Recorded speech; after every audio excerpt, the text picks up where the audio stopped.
Лекар, направил невероятно откритие, което може да унищожи рака завинаги, е умишлено убит при самолетна катастрофа в Бразилия. Вярно ли е това твърдение?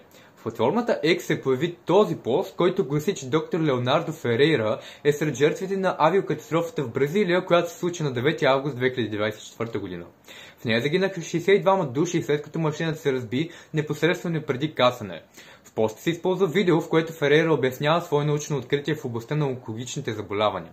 По-точно става въпрос за клетки, които атакуват тумори и за които се смята, че действат с 90% успеваемост.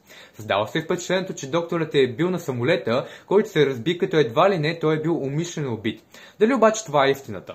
Като написах доктор Леонардо Ферейра в Google, попаднах на многобройни вече съществуващи проверки на факти.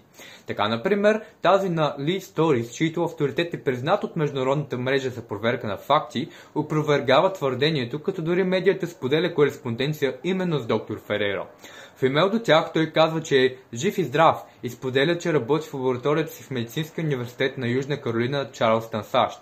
При допълнителна проверка в платформата X попаднах на личния профил на доктор Ферейра. Там на 12 август той споделя публикация, че е жив и не е бил сред пътниците на самолета, пътуващ към Сао Пауло, за който се предполага, че се е разбил заради натрупване на лед по крилата.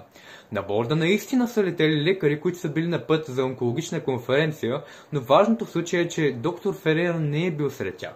След тази проверка на фактите можем да заключим, че спекулацията, че доктор Леонардо Ферейра е бил умишлено убит заради научната му работа, е невярна.